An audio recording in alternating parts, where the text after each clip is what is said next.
We'll continue with student questions since we're getting a lot. Next question from a student is, all of the major religious teachings make claims that contradict each other.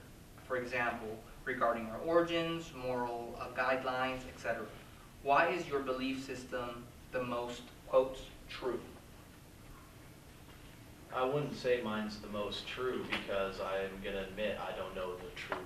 You know, none of us do. That's where I come from. That's where my agnosticism comes from. I neither know whether it's 100% right or wrong, because I make the assumption that if one sector is right, it has, all they say is correct or all they say is wrong. And when you go from there, that leads me to my choice of none. You know, I want to be a none because I don't see the answer yet, and I probably never will. But if I end up being wrong in choosing that God doesn't exist, I believe he's going to be a just God and that he'll see I lived a good life. But I can't make the assumption that mine's the most truthful way. I just think it's, for me, it's the most reasonable and logical. Thank you. That's, Jeff? I think what the Bible says is reasonable and logical as well. Do you guys know the story that is popular in Buddhism where they have the elephant, all the guys are touching the elephant and they're like, this is a tree trunk, they touch the leg, or this is a rope and they grab the tail, or this is a dagger and they grab the tusk. And so there's that kind of, that talks about how all these religions are getting at this idea, all these blind men are touching the elephant. So here's what I think about Jesus, is that he walks in and he's like, you guys, I'm the only one that is not blind. Like, let me turn on the lights for you so you can all see the elephant. Here we go. Does that make sense? So it's a pretty bold claim that Jesus is the only one that can see, but honestly, that's what I think is going on. So really, you just got to look at what he says and see if it makes sense. So for me, I have like some experiential backup to kind of boost my, I read it, I kind of grew up with knowing about the Bible, my family's Christian, but then adding experience into my life, like, yes, I'm finding that this is true. And so, reason, experience, boom. Islam has a more, broader perspective than the other faiths. It's one of the few faiths that actually says that the other faiths are based in truth and not based in falsehood, meaning that Islam says that there is not, God says in the Quran, there has not been a nation that I have not sent a messenger to. Period. So we even believe that the native people in the Americas before Europeans arrived, they had been sent a messenger, and there is an element of truth, of divine, a touch of the divine in their teaching. And this extends very deeply into Judaism and Christianity. And Islam has a very special place for the two of them because they were local to the Middle East where Islam started. In fact, the Quran goes as bold enough as to actually give some teachings to Jews and Christians in the Quran actually about certain things that they should, why are they eating this when they should not, or why they're not eating this, they made certain things harder for themselves and so on. So does Islam believe that it is the best way to God? Yes. So Islam actually states that in the Quran category of Islam, the best way to God is through Islam. But also it believes that there's a divine element in the other religions. And so whether or not someone finds truth in Islam is going to be a function of whether they've seen enough of Islam to where they can make that call. And so I can't hold that person to that. Someone living in Chile and never met a Muslim in his life, and the only two things he ever heard about Islam in his life were 9/11 happened and then something like that. He has no reason to even consider Islam as a religion. I can't hold him to that. But he will be held to finding his way to God, which is where we started at the beginning. What is your mission? Their mission is finding his way to God, and maybe through Christianity he will find his way, because in Chile people are Christian, maybe he's not, and he'll find his way through something else. So the idea is to have the right understanding about God, and then to start working for that, towards that whole accounting system where you start to deposit good deeds and try to reduce the bad deeds that you do. Thank you. So I think it's interesting in terms of contradictory claims and what's true. I don't think Jews can agree on what's true about Judaism. There's a saying that if you have two Jews in a room, there's three opinions. And, and, and, and that's because we're so much encouraged to question everything. In fact, Israel, the idea of being descendants of Israel, Israel itself, the word means struggle with God. It means fight God. To figure this out. Don't go along quietly, but engage. Be engaged, but it's okay to struggle. And so we struggle with everything. We ask questions about everything. So I don't know that we'd be saying that Judaism, I don't even think Orthodox would say Judaism is the truest way to go. I think the hope would be that people would be going. In other words, that they're struggling with their own belief system, that they are open to what everybody has to teach, and that they'll find their best way. And that in the end, we've got enough mishigas, we've got enough stuff going on in our own backyard, we need to take care of it. And we're missing the mark enough that we need to be true to ourselves before we can predict any truth for anyone else. And that ultimately an Orthodox person, I think, would say, God will decide what's true. That's not you don't get to do that. Thank you. So we're going to take about a 2-minute break. All right. Are we ready? All right. So again, I think we're going to stick with student questions since there's so much. So the next question here, let me see which one I found. Okay. Is do you believe that your God, and these in quotes, has some sort of origin? I don't believe in a God, so no.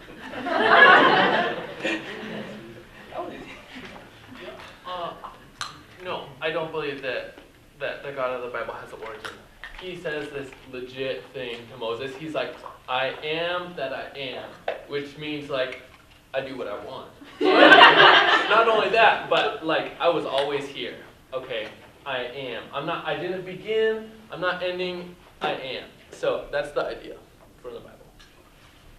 Very similar. I mean, God, the closest mathematical expression is infinity. So infinity has no beginning. There's no minus infinity, but it's infinity. In the Quran, he described himself, there's a very small chapter, chapter 112. He says, he is God the One, he is God the Eternal, he has not given birth, nor is he given birth to. And there is nothing like him whatsoever. So, Thank you. Yeah, I would say there's no sense of beginning. Very much there's this idea of, being eternal. And it's probably something, I think the concept of eternal is really kind of outside our even ability to discern. I mean, we live finite lives. I mean, our whole perspective is finite. And to really try to reach beyond that, I think, would be a huge undertaking.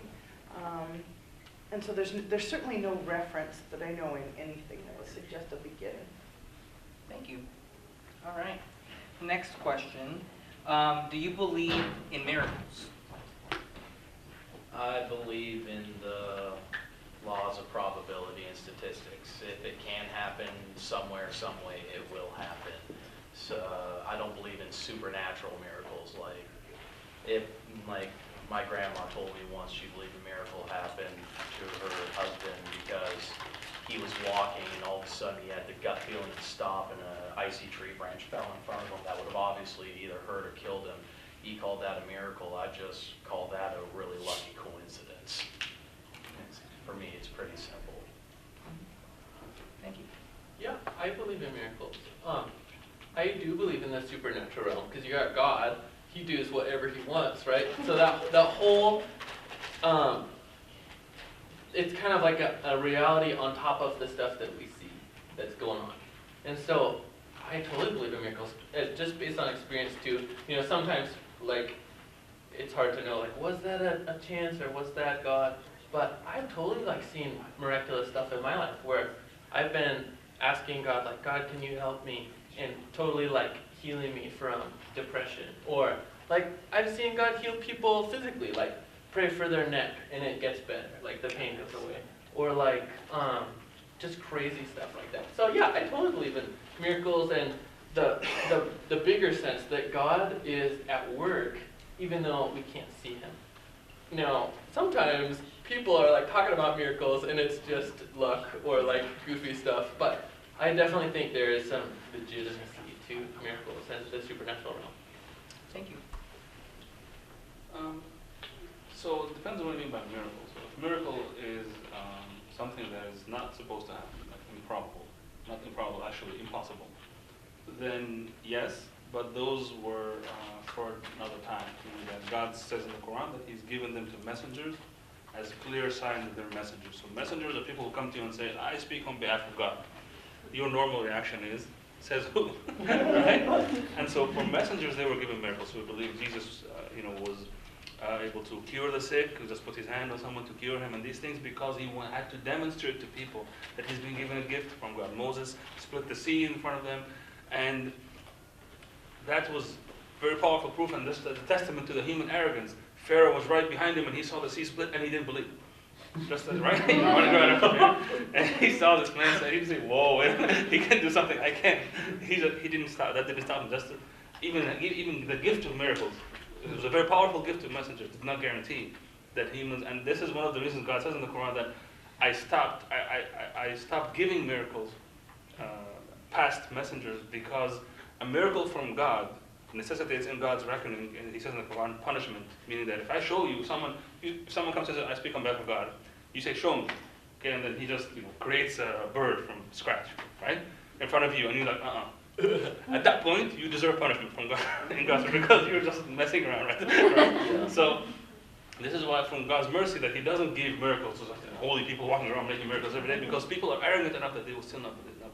Their own journey has to happen. Some people take years to finally come back and check themselves and say, you know what, he was right. But if he was given a miracle at that point in time and he refused, then God says that this is such an arrogant belief that it would necessitate punishment of some sort. But that level of miracles is one level. The other level is signs. So what we believe is that everyone in the life, God gives them signs. In the Quran he says, we shall show them signs in themselves and in the heavens, until it becomes evident to them that this is the truth. So that's what we believe happens to everybody. Maybe that's what happened to your brother. There were signs given to each person in their lives that makes them think about God. Hey, how come I survived the accident and everybody else didn't? Those are big things that make people wonder. Like, how come my baby who was about to die all of a sudden one day just turned better? And makes people think about these things in their own lives. And this is a very personal thing. So it's not a miracle that they can show to others. 30 seconds. Right? He can show you that story and you would say, that was love. Was that basically your grandmother? Yeah. So she told you that story and you said, but to him, it made a lot of sense. And it's a very personal thing. So signs are a very personal thing. It's different than miracles, something that you can show to others and say, look, I split the mountain in half. That's it. Thank you. I would say I personally believe in miracles, but I can tell you before I did a lot of what I guess I would call soul searching, I would have said I believed in magical things happening, which are things that I can't explain. But I also believe it's a big miracle when a human being is being formed and all those millions of cells come out right.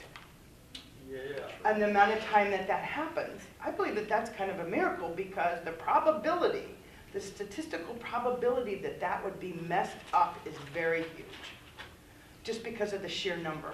And then it happens over, so in those things I see a miracle. Do I see God's hand? Not necessarily. Maybe the process of reproduction is just created in a way that is kind of miraculous. I also sincerely believe that evolution can be visually seen through the progression of a fetus. If you look at a fetus as it develops, it very much symbolizes. You can see the similarity of the different species in evolution, that they don't contradict each other. That both science and religion are possible to overlap with very little contradiction. So I believe in miracles, and yet at the same time, I believe sometimes the miracle is what we can think of, or that we can agree to something and follow it through in a way that no one would have thought. I think I would describe that as potentially immoral. Okay, thank you. All right. Continuing with students' questions. Do you believe in same-sex marriage? In your belief, sorry, I thought I read that right. I guess the question is, do you believe in same-sex marriage? Yes, wholeheartedly. If you love that person and you want to make your life with them, you deserve equal treatment and respect under your government, under the laws of your community. I mean, it's just, you look at it, you can look at it the same way slavery, when you gave freedom to the black people and the colored people, it didn't make freedom less enjoyable for white people. You know, same thing will happen with gay marriage. If you allow two people who love each other to live their lives and receive the same benefits from the country that they live in and that they help support and grow and build, you're not harming anyone. You're building a stronger community, a stronger world, and a better place to live in. It's as simple as that. This is a tricky question because there's so much tension surrounding this idea, right? You guys feel that, like, ah! Oh, yeah. And so you gotta maintain perspective when you come to this. Okay, get the big picture of who the God of the Bible is, Jesus, how he thinks. Okay, you can't forget that. Now, marriage. I think that God invented marriage, and when he invented it, he said, I'm going to create a guy and a... By the way, I just got married a week ago. So here's what I think the Bible says. God took a guy and a girl, and he said, this is awesome. I'm going to put them together and create this thing. Okay? So I think when you get down to the real definition of marriage, it's a guy and a girl. So same-sex marriage is like this. It doesn't fit the definition of what marriage is. Okay? Now, obviously 3 minutes isn't enough time to talk about what does God think about homosexuality, but you got to remember Jesus' character, okay? So I think that's important. But same-sex marriage doesn't fit the definition. It's not what God. That's not what God made in marriage. Okay, that's what I think. It's a very complicated issue to answer in 3 minutes there. On the very basic level, marriage is defined in Islam as between a man and a woman for the purpose of raising a family. So marriage has a purpose, has a communal purpose, right? Which is the man and woman decide to live together, not for the sex. They can do that outside of marriage. Why do they live together? For the byproduct of sex, which is Family. children. So that they decide that the two of them are going to commit to raising that child. Therefore, all other forms of sex are forbidden in Islam. Not just homosexual. So basically, a man and a woman living together outside of marriage is forbidden in Islam. A man and a vegetable doesn't matter. Right? So all of them are forbidden. So it's not just about homosexuality and homophobia. It's actually that all other forms except sex within marriage are forbidden. So because it's defined as the romantic attraction and the physical attraction that happens between people is an innate nature in both of them for that purpose. So basically, if people could reproduce by simply dividing in half like cells and just growing on their own, they wouldn't stand each other. But God forced us to have this bond to where we can have a man and woman decide to live together, face life's challenges together, so that they can take care of the infants that come up. God decided that we would reproduce that way. And that has such a huge impact on the infant. Right? They are a big part of his test, that child, and he's a big part of their test. Growing, and they ultimately face God. Right? They will make a lot of sacrifices, will make a lot of dumb choices as well, and he will grow up hating some of the choices they made and liking them. Right? So, and he will bear their resemblance. It has all these dynamics in it. It's a very, very complicated part of the design of how life is going to progress forward for humanity. He could have chosen that we just simply go into a coffee machine, come out, and there are two more of us. He didn't. He chose us to reproduce that way. Right? So homosexuality is about sex. It's not about marriage. So the practice of sex that way is wrong in Islam. Basically, simply another form of having sex outside of that structure of marriage. It's considered a sin. It's considered not conducive to that model. You know, if both genders were simply having their sexual life separately, men with men and women with women, then humanity would cease to exist. So it's forbidden in that context. 30 However, seconds. the U.S. situation is a very complicated situation because the society has gotten to a point where all forms of, most forms of living together and having sex together are fine. So it becomes very, including homosexuality. So basically, society does not forbid two men or two women from living together, so all that stuff. So if, in that case, it becomes an interesting question is why do you forbid them from marrying when you've allowed them to do everything else up to that? So I don't have a good answer for that, but because America does not live according to an Islamic model. So I know that in Orthodoxy, they would definitely not agree because of halakha law. I also know that they're struggling with it because they see people, just with the whole issue of being gay, they're struggling with it because as people have been freer to come out, they realize that they have people in their congregations who are good people, that they like them, that they want them to have a great life, and they feel very uncomfortable that the rules that they're given say they can't help with that. So I know that there's a real tension now in Orthodoxy, and there's another saying that says if there's a Jewish want, there's a rabbinic way. In other words, we'll find a loophole. So they're in that process. So then for the other three, for Reform, Conservative, and Reconstructionist, they're very comfortable, and I know they fought for the rights of gay marriage here in Washington, very vocally and openly to do that. So, and it seems in Reform and Reconstructionist Judaism right now, every other rabbi is a lesbian. So, it just...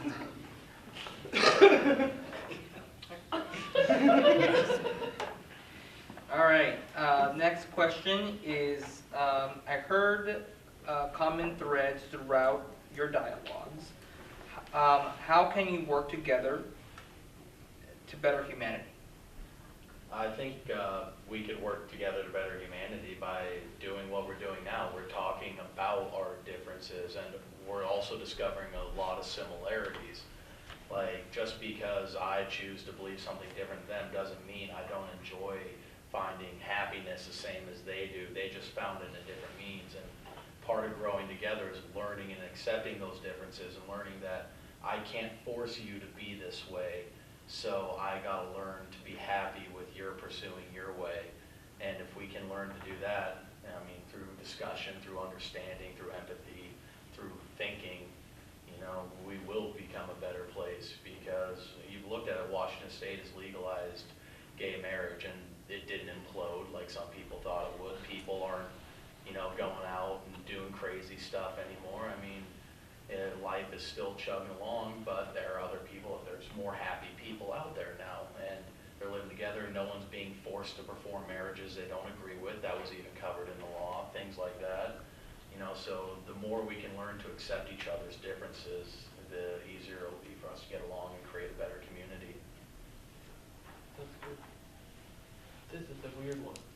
How do we work together to better humanity? I think, yeah, we can't be ridiculous, right? Yeah. Like we were kind of having a discussion about here, like, first of all, a lot of times the bad stuff that happens in religion isn't even representative of that worldview. It's just crazy people. Like, people are crazy, right? And so, like, stop being ridiculous. And then, here's an honest thought that I think if we're going to work together, it's important for us. We are all about tolerance right now. Like, that's the culture, and it's a positive. Real tolerance is awesome, right? Because it means I'm going to work with you. We're different, but we can go together and we can still get the job done. But fake tolerance is being afraid to acknowledge that we're different, minimizing differences, stretching commonalities, and like pretending that there's nothing wrong. What happens when you have fake tolerance, when you have that stretching, is you don't actually get to go very deep. You can't get to the bottom of the goodness. Okay, so that's a challenge because we're so afraid of like stepping on each other's toes, and so what comes out of that is this weird fear of like, let's all get along and go together, but we never move together. Does that make sense? So being realistic, like real tolerance, I think that is important for us to be able to work together. And just being reasonable. Yeah. Well said. I think, how can we work together to better the world? Was that the question? Better humanity. Better humanity. Yeah, the world. I think the main point is that we work together, not talk together. Mm. Right now we're talking together. That's the easiest part. I've been on so many interfaith panels. That's so easy. And as he said, everybody comes up feeling awesome, positive, yes, we're all very similar, yes. And then we all go our separate ways. So my suggestion to each and every one of you is work together. If you're working on, let's say, women's issues, I challenge you to find a Hindu group that's working on it, or a Muslim group, or a Jewish group, or something, a Mormon group. Challenge yourself to work with someone other than you. Right? Challenge yourself. One of our challenges, I'm on the board of a civil rights organization, and one of our challenges is to find partners. And yes, we work with a partner like the ACLU, and when we get to the issue of same-sex marriage, we tell them we can't cooperate in that, but we cooperate with the other stuff. So you'll find a lot of common ground. So don't erect the barriers and just come to the panels and feel good and walk home and then go back go back inside the wall. Challenge the wall and come out of the wall. Because I think you should strive for something even higher than tolerance. You should strive for acceptance. That doesn't mean that your belief is comfortable, but simply that they might have a different way, and maybe that leads them to God or non-God or whatever it is you think is best for them. Being able to go past tolerance to acceptance, to say the value in this other person, and that they contribute as much, and that they can help you get to where you want to get, is very important. And you realize as you work on social justice issues that you cannot afford to work separately, to work in silos. You'll see that all your initiatives get defeated, and because you don't have as much clout as the corporations. So most of your clash in social justice issues with corporations in general.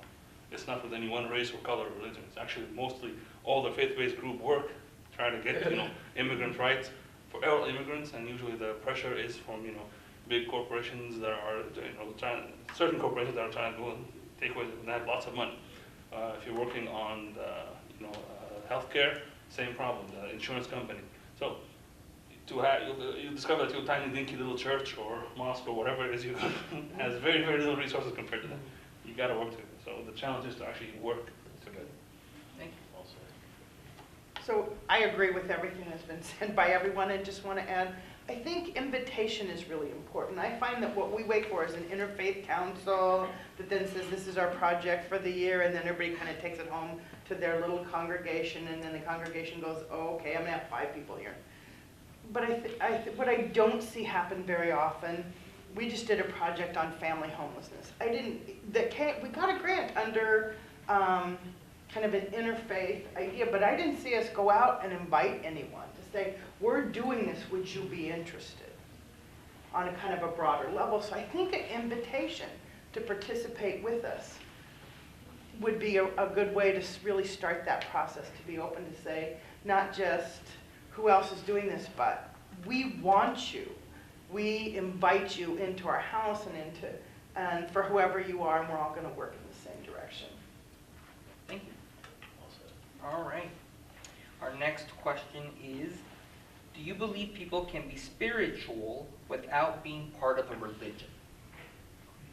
I believe wholeheartedly that yes, for that answer. I see people do it every day. My father, he is not a part of any religion, but he's one of the most spiritual people I know. Same with my friend Scott.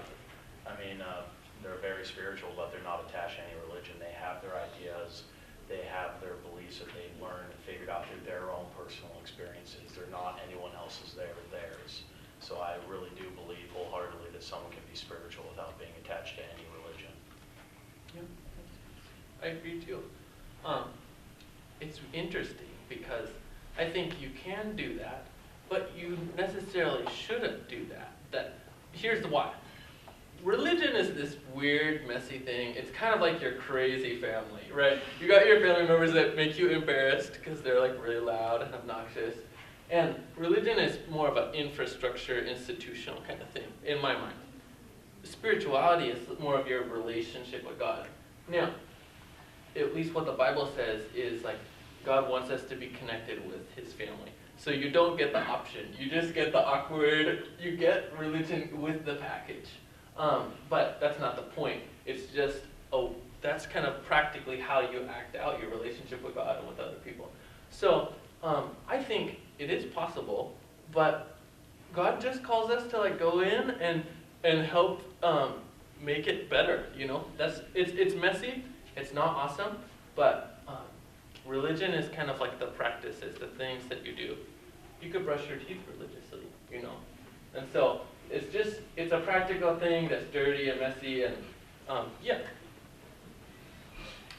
The short answer is yes. It's actually a very strong tradition in Islamic thinking, theology. There's a very famous book called Hayy ibn Yaqظan, Living Son of the Awakened, which I don't know what the name is in English. It's about a person who's basically was stranded on an island as a baby and therefore was raised by monkeys or wolves or whatever. And how this person gets to find God on his own. So this is no Islam, no Christianity, nothing else, on his own little island. And the author is making the case that the Bedouin, that same case the Bedouin made to Prophet Muhammad. Prophet Muhammad one time met a Bedouin, just a man, in the desert, and he told him, "Do you believe in God?" And he told him, "Yes." He told him, "Why? Why do you believe?" It's very interesting. There's a guy who's on the desert. He doesn't have any formal education. He's not part of any formal religious upbringing, and he told him, the camel's basically feces tells you that there was a camel.